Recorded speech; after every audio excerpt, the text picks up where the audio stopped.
So thank you for having us here. A lot of you know us, and we've been sort of coming on and off here for about 15 years. And in the last couple of years, we've just been going to some other churches. And I'm always struck,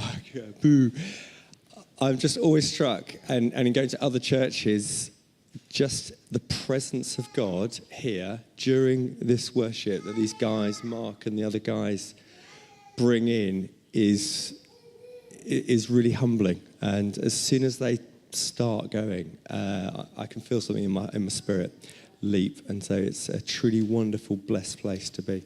Anyway, Laura and I would like to share a few stories, building off Dan's talk from last week, which is very good about hospitality. We just want to share some of our stories. So Laura is going to initially kick off. Actually, initially we're going to kick off with a video. It's a bit of a strange place to start when we're talking about hospitality, but basically it kind of, for me, sets the foundation of what our identity is when we think about hospitality. So it's actually called The Image of God. So and it's by the Bible Project, which is, if you haven't come across it, Kathy introduced me to it through Jay Pathak, who she doesn't know personally, but and it is just the most brilliant way to understand the Bible. But this is just one of their little videos about the image of God. So is it ready? Will be. So if you lived in ancient Bible times, odds are you lived under the authority of a king. And many of these kings claimed that they were gods, and they would even call themselves the image of God. Meaning they had authority to tell people what to do, order things to be made. Yeah, they got to define good and evil. And these kings would often make statues of themselves, which in Hebrew were called tselem, often translated as idol or image. But for Israel, they didn't view their kings as the god. In fact, they were never supposed to even make images of God. That's exactly right, and that was really unique for that time and culture. This is rooted, first of all, in Israel's belief that you can't reduce the creator God down to any one thing in creation. But there's another reason. People aren't to make images of God because God has already made images of himself. When did he do that? Well, let's go to page 1 of the Bible. And the first person we meet there is God. He's the one with authority over all creation. He speaks and creation obeys, and he defines what is good and not good. In other words, he alone is king. But then surprisingly, as the pinnacle of all of God's creative work, he makes humans, and he calls all of them the image of God.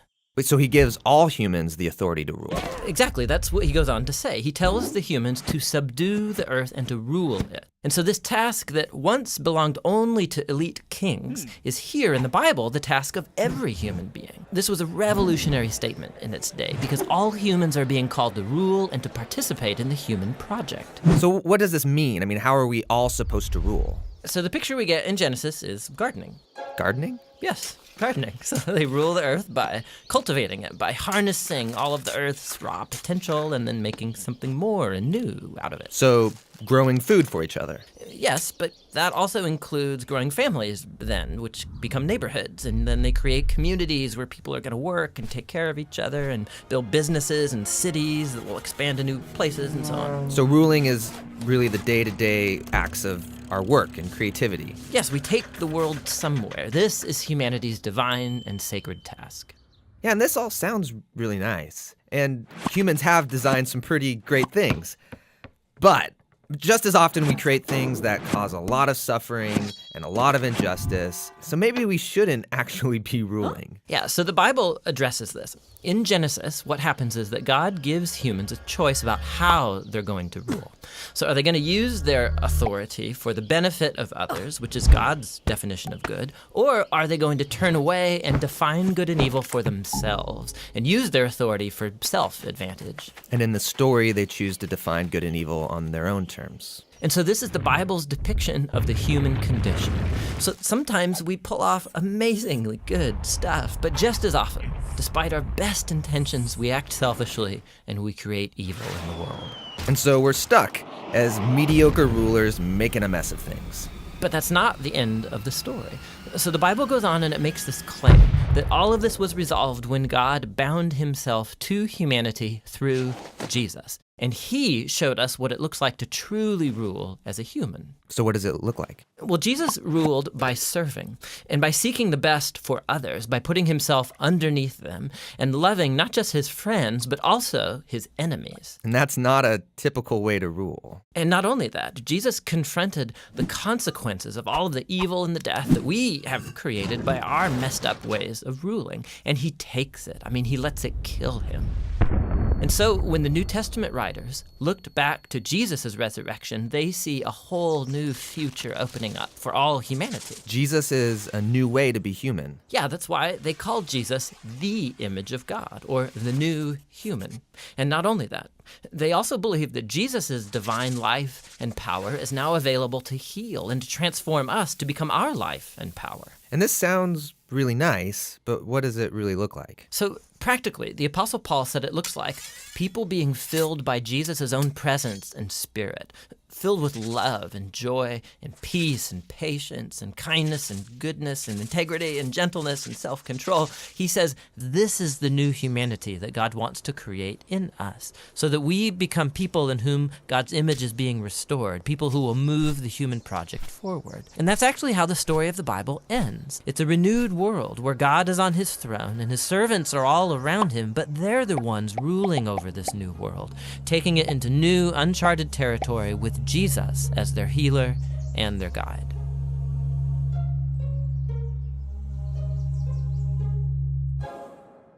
Thanks for watching this channel. We do this because we believe the Bible is one unified narrative that leads to Jesus and has profound wisdom for the modern world.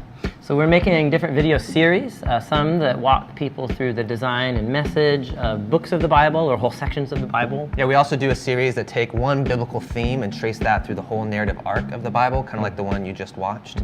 And we have a lot more series coming up that we have planned. The Bible Project is possible because of your support. So some people give one-time gifts, and there's a growing number of monthly supporters as well. And we're all behind this. We want to make these videos free and available to anyone, anywhere. Yeah, so you can join us, be a part of this. Go to jointhebibleproject.com. You can give there. There's also downloadable stuff like full-res videos, study guides, posters. It's all for free, and it's all because of your guys' support. So thanks a lot. Yeah, thank you guys. Good video. No? Hi. So I just love that video. For me, it's kind of like the very foundation of kind of our commission as Christians, of kind of what we're meant to do. And obviously that was our first commission. We are made in the image of God. We are his hands and feet, and we get to co-create this earth with him and kind of live out what that now looks like to be his hands and feet on the earth. And the other great commission, obviously, that we've got is Jesus' commission that he left us was then to preach the gospel, to go into the world and to kind of heal the sick and see people set free from this life and move into this kingdom of God. And then all of that, for me, is kind of in that framework of kind of love, of loving God and loving a neighbour as ourselves. So yeah, just remembering those two. So as we go on to talk about hospitality, it's kind of that for me is the foundation. We were made in the image of God to co-create with him, and now we get to shape the future of what this earth and what the kingdom and how heaven and earth are going to come back together again and what that's going to look like. We're going to do it by bringing people closer to Jesus, and we're going to do it by loving God first and then loving one another out in the world. So that's kind of the foundation of where we're looking at. Tim's now going to share a little bit more about us, I guess, and our journey of how we've kind of done that in our lives. Okay, thanks. Both Laura and I are very fortunate. We grew up in amazing families. My parents were both churchgoers, and my family went to an Anglican church, and I grew up on a farm. And in terms of hospitality, my mother is quite astonishing. And so even though she's 78, I think, we're going up there over half term, and she'll still sort of do tea for the WI of 60 people and then cook for us in the evening and things like that. It's quite remarkable. And literally that's what I grew up in my whole life, so very fortunate. Laura's family, Laura's parents are the founders of Mercy in Action, which some of you will know from the charity shops and the work that we do over in the Philippines, and likewise an extraordinary couple for anyone that knows them. But that was our foundations of what we grew up. And then even just a couple of stories from our early lives when we were early married, or even just on our honeymoon. Things started happening in the hospitality realm, I suppose. And when we're thinking about doing this talk, we remembered this story. But we were on our honeymoon in Barcelona, and Laura and I met these two girls on the beach just down the coast from Barcelona where we were staying. And it was in the hot summer of 2003, if anyone remembers that. But these girls had got stranded and stuck.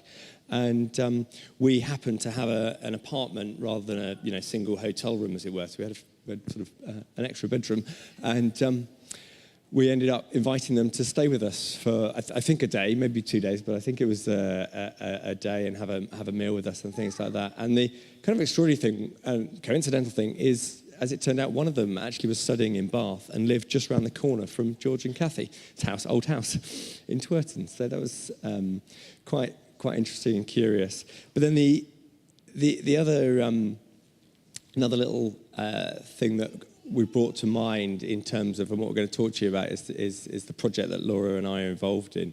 But very early on in our marriage, Laura had a client who was 17 years old. She was pregnant in Bath, and she had to, and I remember Laura saying to me, she worked for another charity at the time, and she said to me she had to take this girl over to Chippenham because there wasn't a house, there wasn't anywhere for her to stay in Bath, and she'd been thrown out of home. And she went over to Chippenham and took her to the hostel that was provided for her, but that was an open hostel for anyone. And Laura ended up leaving this young girl with her baby with someone who was injecting outside the door of this hospital. And it was the girl was crying, and Laura came home really, really upset, and that really shaped some of our thinking to what has come now in our lives. The other thing that we have also done is we've fostered two lovely boys, and that was quite a few years ago, and a lot of you will have known our journey a bit about that. But in starting that, as I said, Laura came from a very compassionate, charismatic doer family, and Laura's heart all the way along was to foster, adopt, take people in. And when I was sort of asking her to marry me, or along the journey, it was sort of like, is that a deal breaker if I hadn't really thought of fostering or adopting or doing anything like that? And she was like, well, I don't think so. So anyway, we got married, and Laura actually didn't say anything about fostering or adopting from there. But then one day, we lived over in Western Village, and all of the phone boxes, in the days that we had phone boxes, were all smashed out. And I guess something just clicked in me, that I just sort of thought someone who's bored has broken those, and something needs to be done. And I said to Laura, I think we should do something and foster. And literally the next day, Laura had the social worker around, and we'd started that journey. But those are three nice stories. There's just a couple of Bible verses, which I'll probably just read, unless you want to pop them out there, but I'll read. One is from Matthew. For I was hungry, and you gave me nothing to eat. For I was thirsty, and you gave me nothing to drink. I was a stranger, and you did not invite me in. I needed clothes, and you did not clothe me. I was sick and in prison, and you did not look after me. They will also answer, Lord, when did we see you hungry or thirsty or a stranger needing clothes or a sick person in prison and did not help you? He will reply, truly, I tell you, whatever you did not do for one of least of these, you did not do. And then, sorry? For me. You missed that off the end of it. And then the other Bible verse I just want to read is when you'll know the story about Jesus being on the road, meeting Jesus on the road to Emmaus. And then just the last bit of it was, as they approached the village to which they were going, Jesus continued as if he were going to go on further.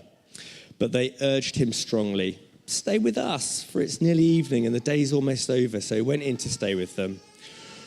When he was at the table with them, he took the bread and gave thanks, broke it and gave it to them. Then their eyes were opened and they recognized him, and he disappeared from their sight. And I think with these two stories, one was Jesus, yeah. The other was just a parable about feeding and clothing and befriending strangers. But the point really is Jesus is everyone. You may be entertaining angels, you may be entertaining Jesus, but you're also entertaining strangers. So I'm going to pass over to Laura now.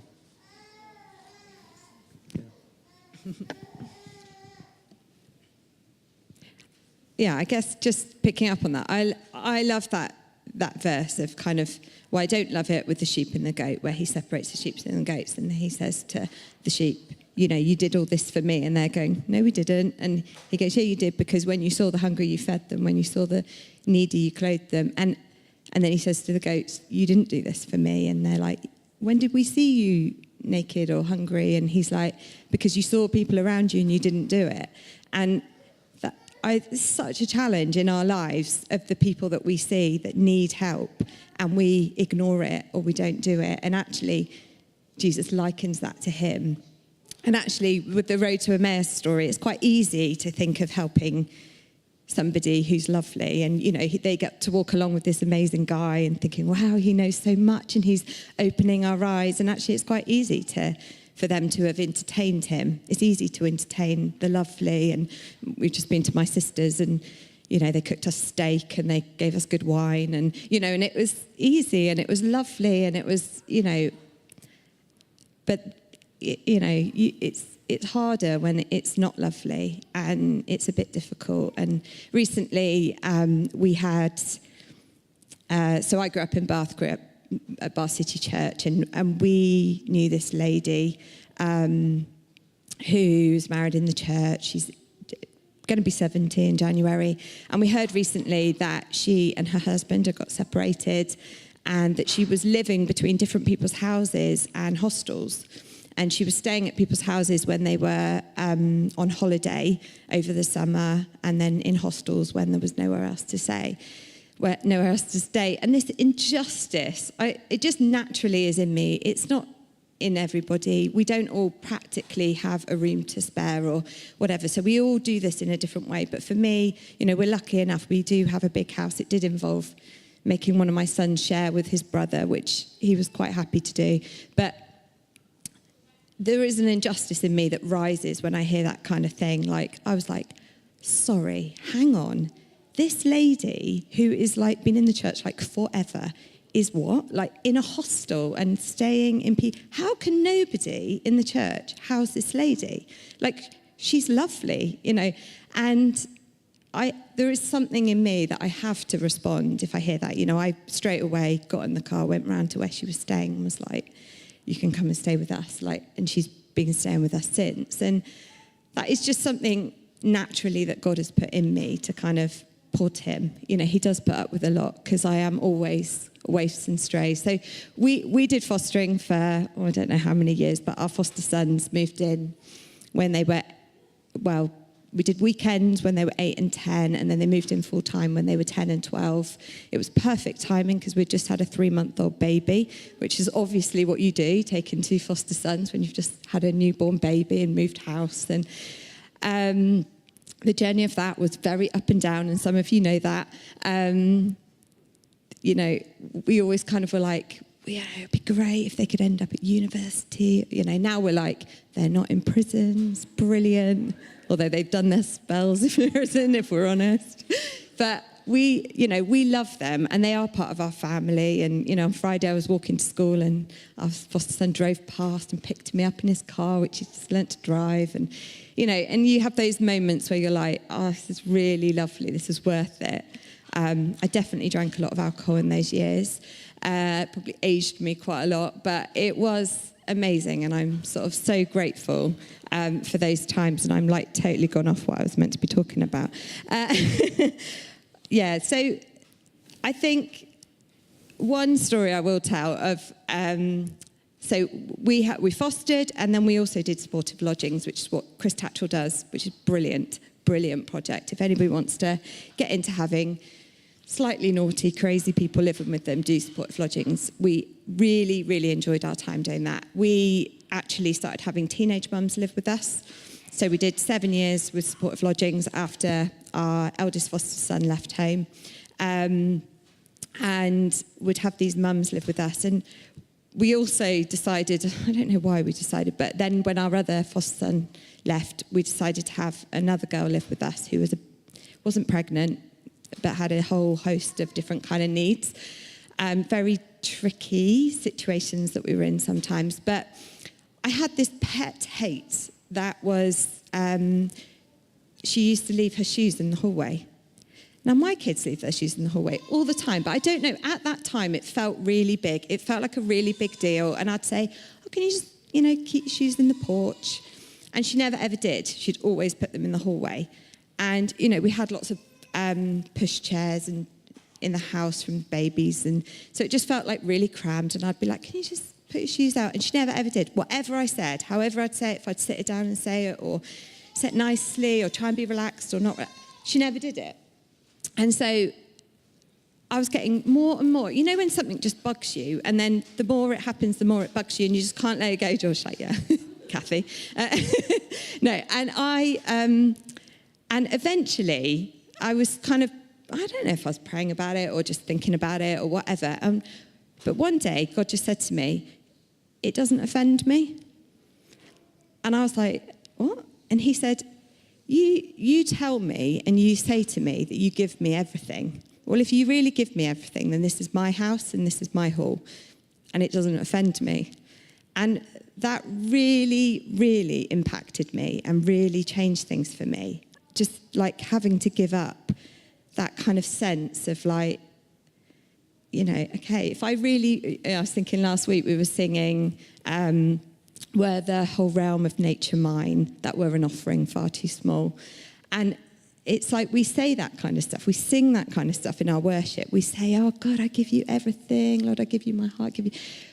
But actually, it's in those moments, of those practical moments of the week where we live that out and people get to see that in us, that we say, does that offend God? Does it, and I'm not saying that we shouldn't have boundaries and rules and those things are not bad, but actually there are moments where God kind of breaks through that and really challenges us and really kind of gets to our heart of where we're going and how we give each other, how we give the world, I guess, our lives and how we kind of live that out. And that is what he's asking us to do with hospitality. He's asking us to kind of give him everything and then let us be his hands and feet and let us impact the world to kind of bring the kingdom and to show his love and to, just bring the kingdom, I guess.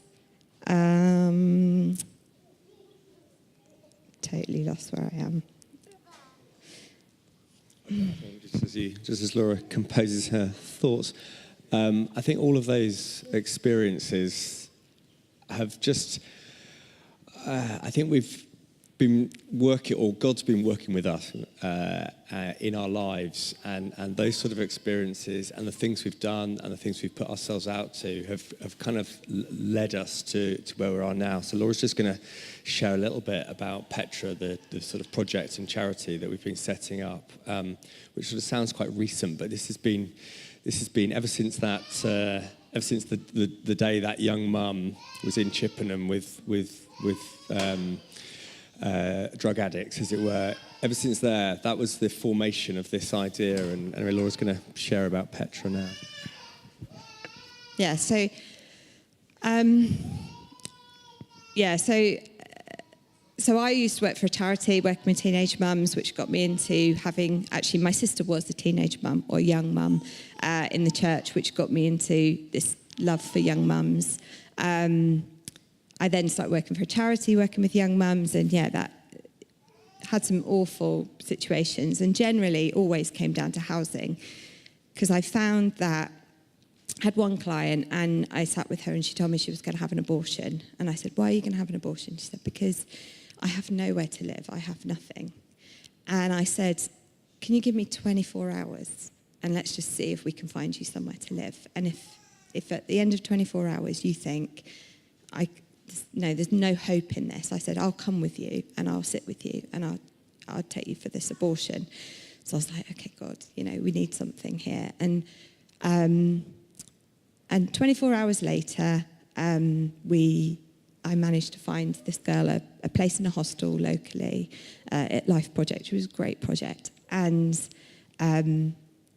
she moved in and she kept the baby. And I remember when I met that baby just thinking, you nearly weren't here kind of thing. And for me, when I worked for this charity, I knew that housing was so important for these girls to kind of feel secure and feel safe.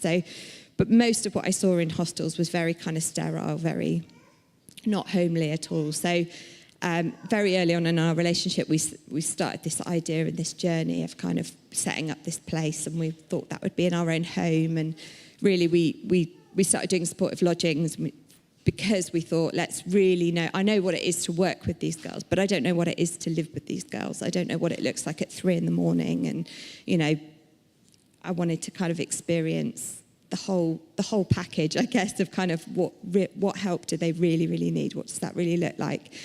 So 2 years ago, we opened Petra. Petra is a housing project that I run through Mercy in Action, my parents' charity.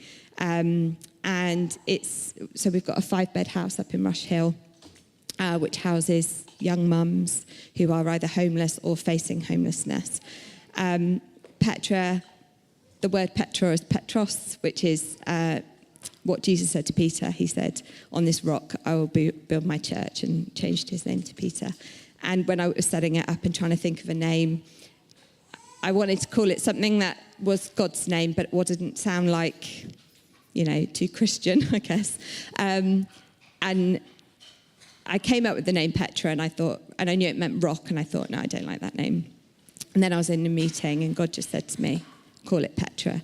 On this rock, I will build my church. And I hadn't made that link before then. I just knew it meant rock. And for me, this is being the church in action. Doing Petra, doing Mercy in Action. It is the church in action. And for these girls, some of it is all they get to see of the church sometimes. And so we've been running for 2 years in Bath. We've just opened our second home in Trowbridge, which is a 6-bed house. We're not full yet. We've only been open since the 1st of October. So we've got 3 mums in there. But the girls that we work with, most of them, well, it's kind of probably 50-50. Some of them have lovely families. They just live in a house that's too small. There's lots of overcrowding. They're sleeping on a couch and, got their babies on the couch with them. It's just not a suitable environment for them. But a lot of them, so we had this one girl, lovely girl, I can tell you her story because she did a case study for us. But she had come from out of town, from another city. She came to Bath. She was actually sleeping in Victoria Park. She was staying there throughout most of the winter. You wouldn't have known. She was hanging out in trees in the day. She'd just climb the tree and sit in it. She'd had the most horrific upbringing that you can imagine. Her, most horrific. Kind of everything possible really had kind of happened to her. You just, those people that you talk to and you're like, what? How has all of this happened to you? But she had the most terrible backstory, and had never, ever had a sense of what family was or what a home was. And when the day she moved into Petra, she just sobbed and cried because she said, I've never had a home before. And that is our heart with Petra, is that it feels like a home. So you go in there and it is a beautiful home. It's got a beautiful big open plan lounge diner. There's lots of pictures on the walls. There's lots of lovely lamps. There's lots of cosy things about it. It's got a beautiful new kitchen. And she lived at Petra for about 1.5 years, and she just flourished while she's there. She looked completely different the day she moved in to the day she left. And she learned about what family was. She actually had previously had 2 children that were both taken off of her, and this was her 3rd child, and this was her chance. You know, she was on child protection order. It was her chance to keep her baby and to kind of show that she could do it. And man, she did it well. You know, social services signed her off and were like, couldn't be more pleased with you. You are absolutely brilliant, Mum. You're flourishing. And that's kind of our hope with Petra, is to kind of see these girls come to this place of knowing what family looks like, knowing how to build a home, because what is so important for these girls is learning what home looks like, because it's all very well to have a house, but actually what they really need is that sense of home, and to create that sense of home with their baby. I mean, at the moment, we are working with 2 rape victims, you know, which they're both pregnant. How on earth do you begin to think about keeping a baby, doing home with a baby when that's your beginning? You know, we're getting some pretty hard cases, you know, and this is our local neighbourhood. This is what is around, what's going on. And yeah, for me, it's just kind of, I'm so lucky. We've got brilliant staff who kind of really get this heart of kind of hospitality within the home, of kind of making them feel welcome. But we also try and really honour that this is their home. While they're there, it is their home. We don't go in and do anything that they don't want us to do. We don't put on any courses that they don't want. You know, if they say, oh, we'd love, you know, a breastfeeding advisor to come in or something, then we'll find that and get them in. But if they don't want it, we don't push anything on them, because we honour that it is their home and this is their safe place, and it's not for us to go and kind of put on them what we think they should have. It's kind of their space to kind of do what, have the opportunity to kind of do it their way, I guess. And we're just kind of there just to kind of slightly guide them along their journey with it.